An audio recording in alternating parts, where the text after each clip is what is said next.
My landlord was a terrible human being. Honestly, calling him a human is even pushing it. Just a few things he has done to me over the past 3 years.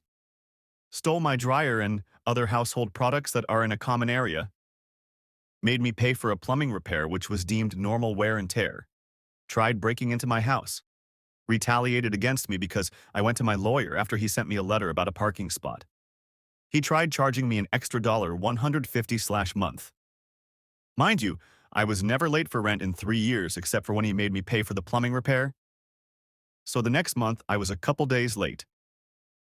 The list goes on. Now, this apartment was nowhere near nice. I found out the plumbing was illegal. He left me with a porch for years that has severe safety issues. The ceiling paint was always falling down, gas heater was not up to code, and so on. I finally got my chance to leave after he wanted to raise my rent $500/month. He will do anything and everything to get more money out of his tenants. So I called the building inspector 4 days before I left. I told him everything. The porch, when he finally replaced it, didn't have a permit and was definitely not up to code. I told him about the plumbing and the heater. I went on and on. The inspector came over the very next day. I saw him taking measurements. Each violation is a $500/day fine until fixed. I honestly don't know what happened, but my God, did it feel good to finally get him back. He's at the very least on the town's radar. A week before I moved out, he tried telling me I needed to be out at a specific time. I never responded, and where I lived, that's not how it works. He tried to threaten me with the police if I wasn't gone. Well, I went to the police myself that morning to warn them. The landlord did come by, threaten me, and harass me. I called the police. They informed him I was in the right. Long story short, he had broken into my apartment. I had left to go to storage while I was gone. He nailed my door shut. I told the police to get the supervisor because I was over being harassed by this guy. Go figure, he left before the supervisor could get there. I'm positive he knew he'd be arrested on sight. Got the police report? They're charging him with a felony for breaking and entering. Fines plus a charge. Don't be a jerk to good people. Fired from my job, but received a year's worth of pay and got my boss fired. This happened in the early 2010s, before the advancement of technology in video editing and content creation. I was hired as a content creator for a university that wanted to leverage YouTube to kickstart their branding campaign. The pay was low, roughly $2,200 USD, and in those days, there were not that many video content creators around, and the process usually took a long time from start to finish. I was hired, and on my second day, my manager presented my KPI of 85.3, 10-minute videos in 52 weeks, which was impossible for a one-man team in those days. This meant I had to do the scripting, producing, casting talents, shooting videos, composing music. They were too cheap to pay for a royalty-free music subscription. And editing, all of which I had to use my own equipment and software because their cameras and computers were so old. They simply couldn't handle the strain of even doing things in 720p, much less 1080p. I tried to let my manager know, but she just smiled encouragingly, telling me to give it a try, assuring me if the videos were good, the quantity would not be what she focused on. Hearing this, I agreed to give it a try. My manager treated me well in the first month, however. One day, when she found out I was a smoker, her attitude changed overnight. A colleague had actually done a facepalm when I told her about it, and she let me know that the manager hated smokers and often advocated to get them fired. She started nitpicking me on everything, from smelling like cigarette smoke after my breaks, coming in 5, 10 minutes late despite doing more than 4 hours of overtime daily, not being contactable during break times. The list goes on. But I soldiered on, because I just wanted to do the work and do it well. 5 months in, I was called into the director's office where I saw my manager putting on her best, displeased but gleeful face, and I felt my stomach drop. The director told me that she was disappointed because she had heard that I was falling behind on my work, and it was already halfway through the year and I had only completed 30 out of my 85 videos. I tried to explain that I had been working my butt off on these videos. I literally worked 6 days out of the week, over 60 hours just to do what needed to be done, and that being a one-man army made things impossible. And also the fact that the videos I had put up grossed the highest views ever on their YouTube page. I also recounted how my manager said that she was looking for quality videos over quantity. The director dismissed this and stated that the KPI was simply 85 videos in a year, and since it was almost half a year in with my numbers at less than half, she felt it prudent to cut the cord early. I asked how would they even meet the KPI if they were to fire me. Now my manager had snorted, saying, "We'll find a professional production house to finish your work." The director had given her an odd look but nodded in her support nonetheless, telling me, "You don't need to worry, manager will get the job done." That was when a light bulb went off in my head. Seeing as I was the content professional in the office, one of my jobs was to keep a database of production houses to use in the event we needed to do a shoot that required more resources, and I was sure that they would be using the production houses in my database as my manager had no contacts in the production industry. So I changed the contact numbers and messed up all the emails on all of the entries except one. The one, I had a friend working as a junior director, not an assistant director, but a director assigned to smaller video projects. I gave him a call and told him of my plan, and sure enough, within 2 days, they were called to come in to pitch. I told him that I had a plan that was a win-win for us. It would instantly help him and put him on the fast track to a director position by bringing in that much business to his production house, and it would also benefit me financially. I would teach him exactly how to pitch to win over the boss and the director, and in turn, his company would pay me a standard finder's fee of 15%. He agreed instantly and immediately put me on the line with his general manager, who upon realizing this was to be 6 months of work for a high six-digit payout, instantly agreed and drew up a contract. As it turns out, after I gave them a metaphorical, step-by-step playbook, they were the perfect fit, somehow understanding the needs and style of the university, as well as the sort of themes the university wanted to feature. The director and my former boss were amazed that my friend's production house was so familiar with their content that they signed them up on the spot. Now, even back then, using a production house back then was not cheap. Each video that they produced could cost double to triple my monthly salary, given that they had specialized people for each function: producer, director, director of photography, gaffer, sound person, video editor, assistant director, production assistants, etc. But this meant that they could complete a video every 2-3 days. So yes, they produced 50 videos in a span of 4 months for over 100 months of my salary, and I sat back and collected the healthy 15%, which was about 15 months of my salary. This allowed me to put money aside for a holiday, and the rest to further my studies with a respected film school overseas. I thought my plan ended here, and I had gotten back at my former bosses, but to my surprise, I received a call from my colleague while I was holidaying in Bali one day. This was the same colleague who had face-palmed when I told her that my manager had found out that I was a smoker. She told me that my former manager had been fired and my director given a massive blasting by the chancellor of the university. The content creation project which I was hired for was only given a budget equating to about a year and a half of my salary, and they had exceeded that budget by over 10 times. My former manager was so desperate to ensure that her content creation project could be completed that she had thrown caution to the wind, paying anything to get the job done so that she could show my director that she had completed the project and had approved the massive spend without getting consent from the director. So that is how I got my friend a super fast promotion to a full director in his production house, and a year of pay after getting unfairly fired from my job, that budget by over 10 times. My former manager was so desperate to ensure that her content creation project could be completed. So that is how I got my friend a super fast promotion to a full director in his production house, and a year of pay after getting unfairly fired from my job.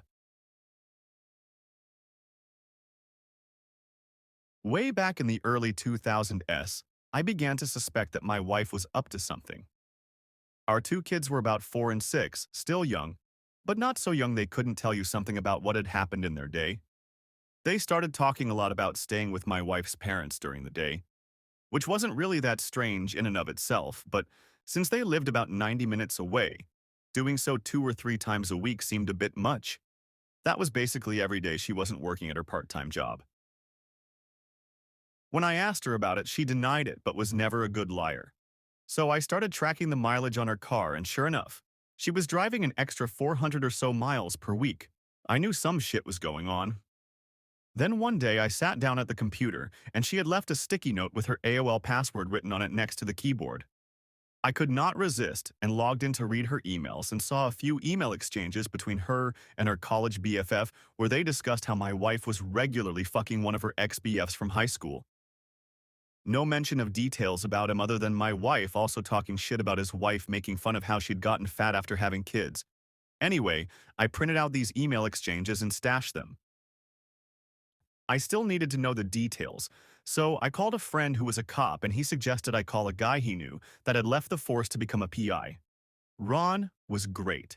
I paid his retainer and gave him the emails and what little I knew about my wife's activities, and he figured out exactly what she was doing. His report detailed with photos and times/dates/locations all about how she would take the kids to her parents, then go meet this guy for lunch. Then they'd go to a dumpy motel for a few hours, after which she'd pick up the kids and return home. At this point, I hired a divorce lawyer. My parents cheated on each other, and the fallout absolutely fucked mine and my siblings' childhood. It was something that was totally unacceptable. I also asked Ron to find out what he could about this guy. Ron absolutely came through. I learned his name, Bob, that he was married and had 3 kids. I also found out that he worked as a VP of sales for his father-in-law's business. At this point, I had my lawyer draw up the divorce papers. I also asked Ron for a couple more copies as report, and one more thing I wanted him to do for me. On the same day I had my wife served with the divorce papers at her work, I had Ron meet with this guy's wife and show her everything he'd found out. She seemed nice, and I figured that she deserved to know what her dear hubby was up to. What she did with that information was up to her.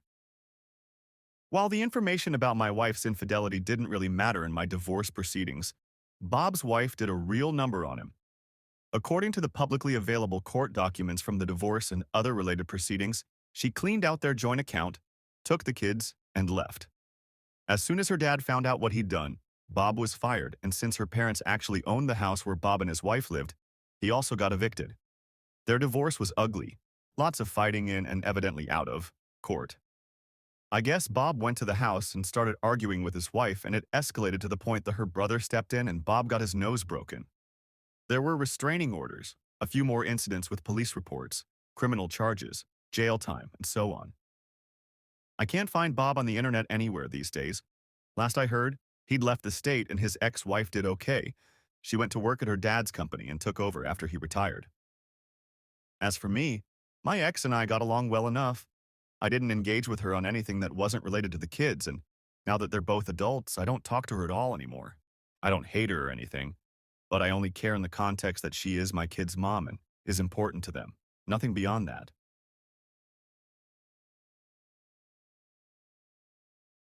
I live in Asia and just purchased a new house. Now, the previous owners were family friends who needed cash urgently and haven't been living in my country for nearly 3 years. So I got it for a great price in the middle of the capital city. The sale was finalized at the start of this month, and I moved in right after. The house was definitely a fixer-upper, as the previous owners had left mid-renovation and the main door was locked with just a padlock, not even a door lock. The house had no gate, meaning anyone could just walk right on in. The first day I moved in, someone's bike was parked in the garage. I just parked it on the road on the same day I had a gate installed. An angry man was knocking on my gate later and I didn't bother answering. But through my window, I could see him giving up and taking the bike after 15 minutes. So already, I wasn't digging the neighborhood. But I didn't have any incidents after that, aside from people not knowing that this was no longer an abandoned house, so my gate was blocked more often than never. But a no parking sign on my gate fixed that issue. Last week I was having a shower in my bathroom and I noticed my water pressure was lower than usual. I also heard my next-door neighbor's water pump going. Now this neighbor, an old guy, lived in a 3-storied house, the first being the lowest and the one he lived in.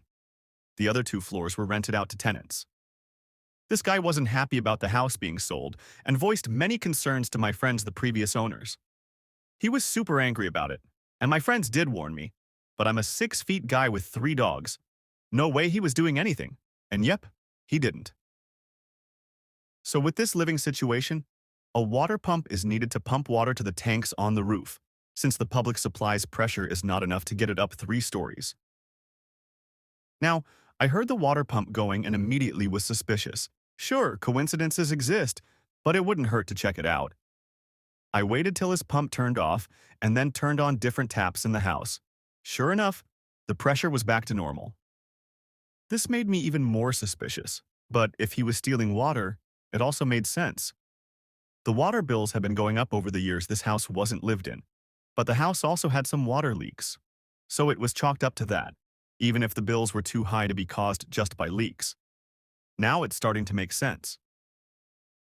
At some point in the last 3 years, this old miser thought he'd save the cost of paying for water, and waltzed into the property and is siphoning water from my lines.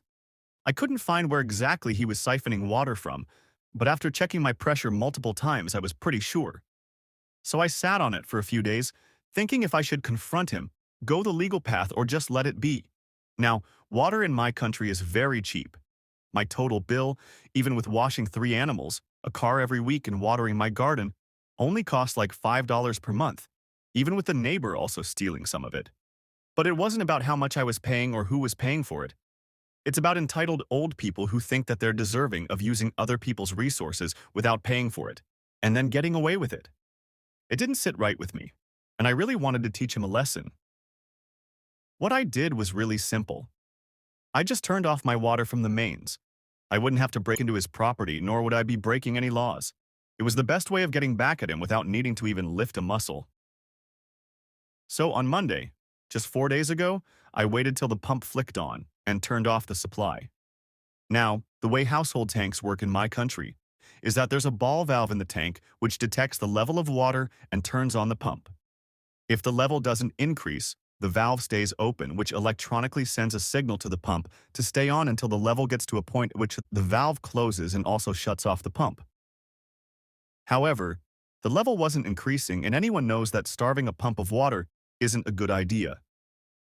This way, my expectation was that I'd burn out his pump and cause issues with his tenants. What I didn't account for is that his pump running constantly would mess up the fuses by constantly drawing power overnight and absolutely destroy his wiring.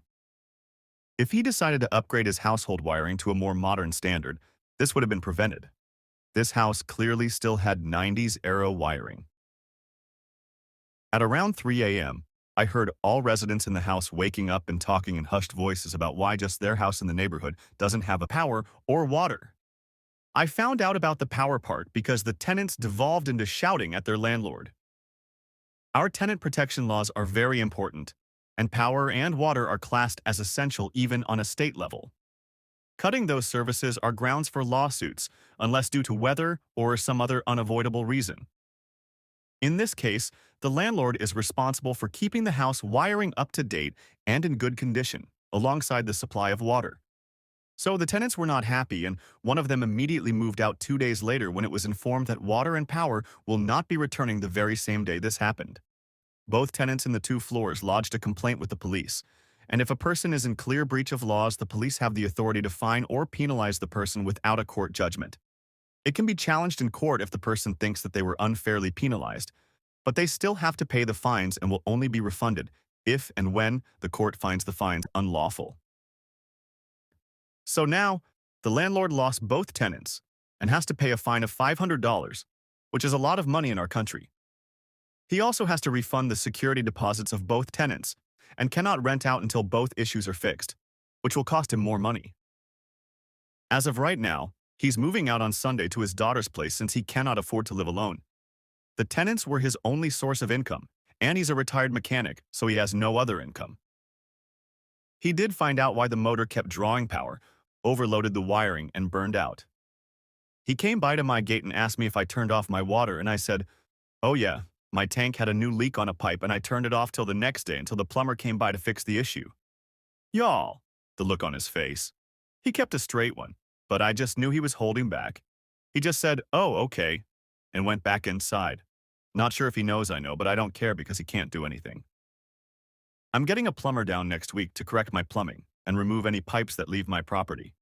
So I got rid of my water issue and a neighbor who could potentially be a pain in the ass by simply flicking a tap off. 2 birds, One stone, I'd say. We reverse gazumped a greedy landlord, and it was glorious. Gazumping occurs when an agent or seller accepts an offer you make to buy a property at an agreed price, but the property is sold to someone else. This usually happens when the vendor sells the property for a higher amount. This happened 15 years ago, and it is one of the proudest moments of my life. My best friend and her husband have 5 kids together. They lived in an expensive city and rented an old 4-bedroom house for $400 per week. The house was very run down with a disgusting kitchen and stink drains, but it was all they could afford at the time. Still, they made it work. The owner was a nice old lady who was extremely wealthy and very fond of my friend. She froze the rent for 5 years and promised to let them buy the house once they had saved enough to get a loan from the bank. As she had helped other people in a similar way, they knew they could trust her, and so they saved every cent they could. It took them 5 years, but they finally told her they were ready. 2 days later, the nice old lady passed away, before anything was put in writing. Enter the new owners, the lady's 4 children, each extremely wealthy in their own right. They inherited a huge portfolio of properties. When they first spoke to my friends, they assured them that the sale would still go through, but they would have to wait until probate had settled. Confident, my friends started making some changes to the place. They started by stripping wallpaper, painting, and making plans. Finally, probate was settled, and the owners agreed to go ahead with the sale for the previously agreed price. My friends applied for the loan, but to their shock, it was refused. The owners had raised the asking price by $80,000 without telling my friends. To make things even worse, the house would be put on the open market. In 7 days, there would be an open house, and with the market the way it was, it would probably sell immediately. My friends were devastated. They might be able to borrow enough, but it would take longer than a week to get. To make matters worse, property prices had soared recently, and rents had gone up a lot whilst theirs had been frozen. Not only were my friends going to struggle to get the money, if the place was sold to someone else and they were asked for a higher rent or were evicted, it would be nearly impossible to find an affordable place with more than 2 bedrooms. I was scared for my friends, but I was also incandescently angry. Those greedy sods were some of the wealthiest people in the city. They were screwing over a struggling family for less than $20,000 each. They didn't need the money. It is pure greed, and it was obvious that they'd always planned to do this. So, while my friends scrambled to come up with the money, I started plotting. I looked up advice on what helps to make a sale. We needed to make the place as undesirable as possible without making my friends look like bad tenants. Uncluttered. We moved all the furniture in from the walls, added some extra furniture and borrowed ornaments, and hung a load of motorcycle memorabilia on the walls. The place felt more smaller. Smell. My friend boiled a head of cabbage on the stove, and we sprayed ammonia around the front and back doors, because it smells like all the neighborhood cats have been marking their territory. We also poured 24 rotten eggs down the drain to make it smell like sewer gas. Neighborhood. We obtained a moldy old couch and dumped in front yard of the neighbor across the road, with permission, of course. Neighborhood X2. We started calling friends for help. Anybody with a loud and crappy car was asked to do a few laps in front of the block during the open day. The street was unusually busy that day. Everyone we knew found a reason to drive by. It was practically rush hour. Neighborhood X3. We called out mates from the rugby club. Full contact football without any of that soft padding. A big portion of our club are very large men.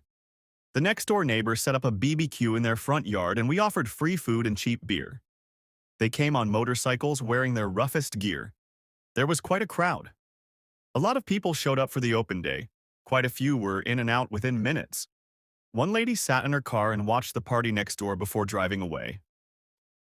The one bloke who stayed any length time was brave enough to start up a conversation with someone leaving the party.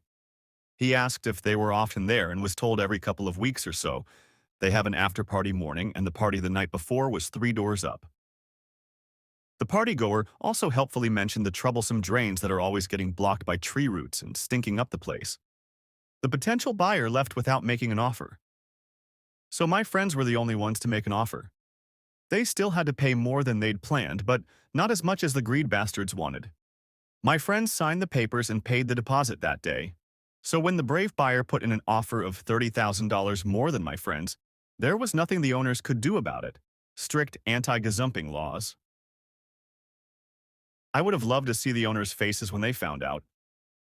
For all the people who were saying they had cheap rent, they didn't. $400 was the rent in 2004, and that was pretty high back then. By the time the lady died, average rent for a house that size had only gone up by about $40. Nowadays, four-bedroom houses in that area go for approximately $800 per week.